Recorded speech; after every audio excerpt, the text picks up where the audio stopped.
Okay, so we have made the little cookie cutter. We've taken our creature from assignment 2. We selected the space, the empty space around our creature using the magic wand. Then we took that selection and we inverted it. So we said select inverse. So it wasn't the empty space we were selecting. Instead, it's all the space within our creature. Then we went to our cloud layer, selected our cloud layer that was already stretched out so it matched our creature, and then we just hit Command J. And what Command J did is it cuts the cloud out for us, while still leaving us with the smart layer behind, which might be useful in this project. Okay, now I want to build the sky that's behind my creature. So we're not going to use the paintbrush tool for that. We are going to use one of the paint bucket options, right? Now, if you just use the straight paint bucket option, you will see the options at the top. You can set it at whatever opacity you want. We want it at 100% opacity. You can set it to select its color from the foreground. And so the foreground color is this square right here. And we can pick the foreground with our color slider here, or we can double click on the foreground square and get another color slider. So if I just pick a generic blue and then just paint it in, I get a sky. But it's a very, very flat sky. And for raster images, pixel-based images, you don't want to have just flat color.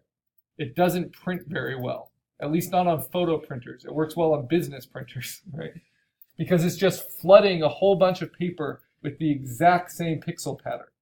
And so if there's any clogs in the ink cartridges or anything that's not great about that color formulation for that printer, it's going to show up over and over and over again, like little stripes or something. Often happens with red because red inks always clog. So instead, we're going to give this some variation. So I'm going to not do the paint bucket, and instead I'm going to use a tool that's in the paint bucket drawer, which is called the gradient tool. And the gradient tool, not to be confused with a gradient overlay layer, right? The gradient tool will create pixels for us, but as you can see in the options, it will create them on a gradient. So I have a bunch of different gradients I can choose. I want one that's 100% opaque all the way through. So if I choose this one and double click it, this is a cool to warm gradient. And if I click and drag, it will give me that, right? But that's not really a believable sky. It might be a believable fantasy sky, but we want a believable cloud on a believable sky. So instead, I'm going to double click on this. And then I get to select my colors. And this is what's kind of neat. I can actually go to my smart layer, turn that on in the background, right? And then I can use, you see how whenever you're on the color selector, your cursor will turn into an eyedropper tool? I can use that to actually pick the sky color from my reference layer. So I have a really dark blue there, and then I want a light blue. Now you can do multiple gradients if you want. I want you to have at least 2, right? I could also find like kind of a grayish blue, and I can put multiple steps in there. And it's good to mix it with a little bit of gray, get some chromatic gray in there.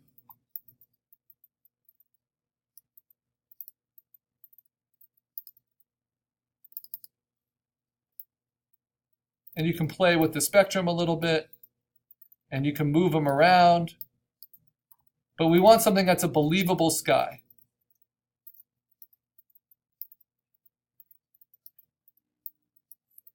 So I want to add one that's maybe a little bit darker. There we go. So here we have a pretty strong gradient. Excuse me, thank you. And this is what's called a custom gradient. And then on my empty sky layer that's behind my cloud, I am simply going to drag and drop at different angles. And it will give me a sky. I'm using what's called a linear gradation. Now here's what's really neat. I can do it on multiple layers, this same gradient tool. So I went from that angle once, I can go from this angle the next time, and then I can use opacity to blend them together. And so it won't look so linear, right? And it will look a lot more believable as a sky. And I could even try doing a little bit of a sunrise one on a new layer, like so. Try a different angle. Try straight up and down. And then I can take that opacity down, right? And let that affect the sky a little bit. Okay, so once you have your sky, I kind of like this, slightly deadened, and a lot more complex than just a paint bucket blue sky. To remind you what that looks like, I'll just use the paint bucket. Right. We want that complexity. We can even blend in just the flat and just make it really subtle. So much we can do. So now I'm going to group all those sky layers together into a folder by selecting all those layers, holding down Shift, and call that the sky group. But basically we're done with that. I can lock it. I don't need to worry about it anymore. Now I've got my base cloud, and I don't need my creature as big anymore. So I'm going to go to my creature layer and I'm going to transform it, Command T, scale it down while holding down Shift, and tuck it into the corner. Because that is the creature I'm trying to approximate with my cloud. Now this cloud doesn't look believable yet, right? It's because all of its edges are super sharp. So let's bring in some other clouds.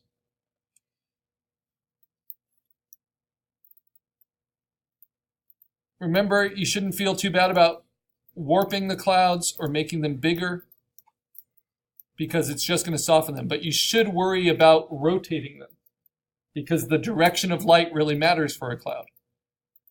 And this cloud photo has a lot of ground in it. Obviously, I don't want that. So this is just nice review again. I'm going to select around the clouds I want to keep. A rough cutout. Hit Command J. And then I can actually delete the smart layer. Then I go back to this layer, and I'm going to use the magic wand and select all the blues. Right? Hold down Shift. Select all the blues, delete.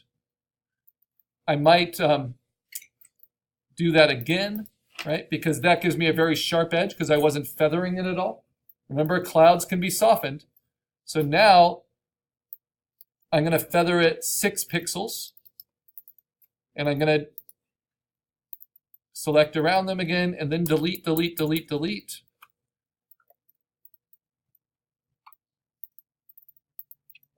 See, let's get that feathering. Move here, feather. And then you can say select and mask. And you can also feather using that, which with the magic wand, it's going to make me do that. So I want to say select and mask. And then feather. And then grow your edge. Yeah, all this should work. I have it set to remember my settings. And now when I hit delete, you see how it softens the edge. And it bites away at it.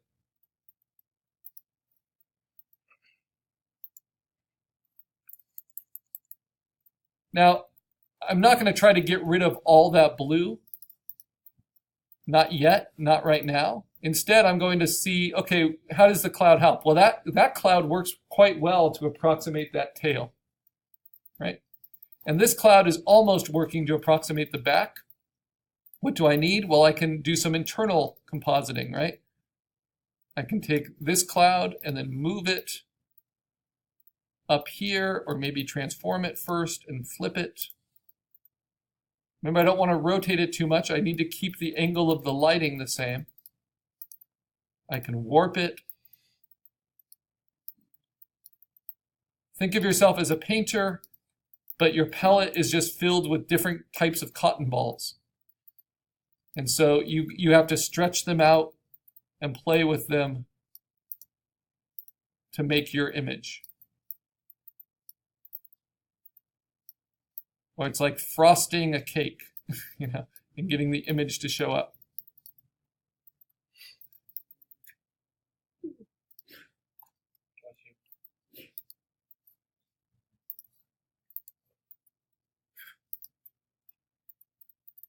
Okay, so because I did that internal,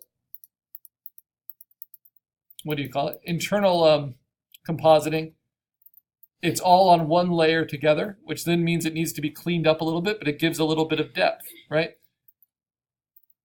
So I'm just going to roughly put stuff in. Now let's put in some other stuff. What about this one? Really big. What's nice about that is I can pretty much just cut out my creature again, right? Go to my base cloud layer. This is like the foundation of the cake. Select it, select inverse, move it onto this layer, and then duplicate it. Right. But the problem is it has hard edges in there.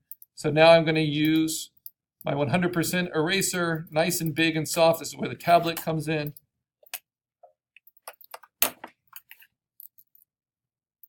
And now I've got multiple cloud overlaps defining my sources, right? So I can start blending them in together. I haven't played with levels yet. But first I'm going to get rid of the hard edges. I might select around it all and do the select and mask. Say OK. And then bite away from the edge so it's softer.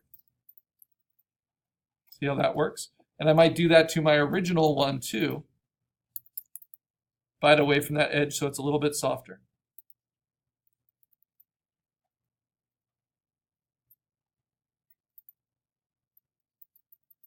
Now I might move these clouds up on top of those clouds, and I'll start erasing away from them.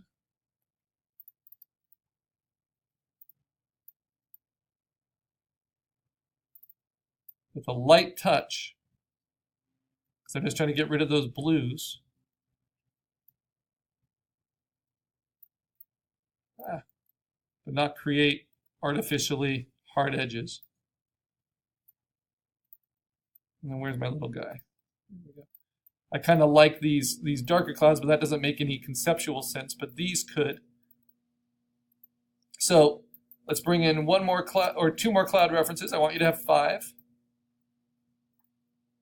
Bring this in, rough select around it. This is just good for some texture. Command J, delete the smart layer underneath. Try to select all those blues to delete them. Go to select and mask to soften it.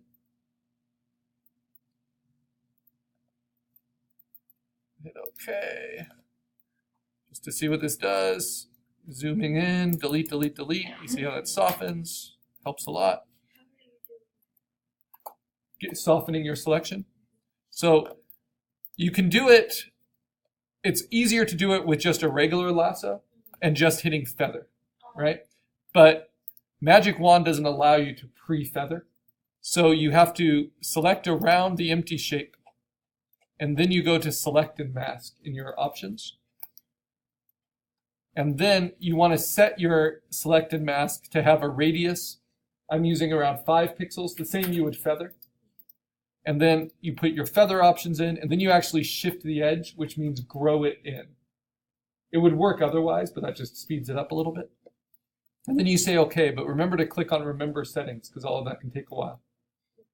And then you just say OK, and then you're able to delete. Now, whenever you have any kind of feather applied, if you hit delete multiple times, it will keep biting away at it, because it's always a gradient at the edge. So that's what makes it helpful. Okay, and then let's get one more in there. I'll get my last one. This is a little different looking. This is clouds far away. So I'm going to go ahead and really blow this up. Like that. And I'm going to use the same cookie cutter trick. Select around the creature.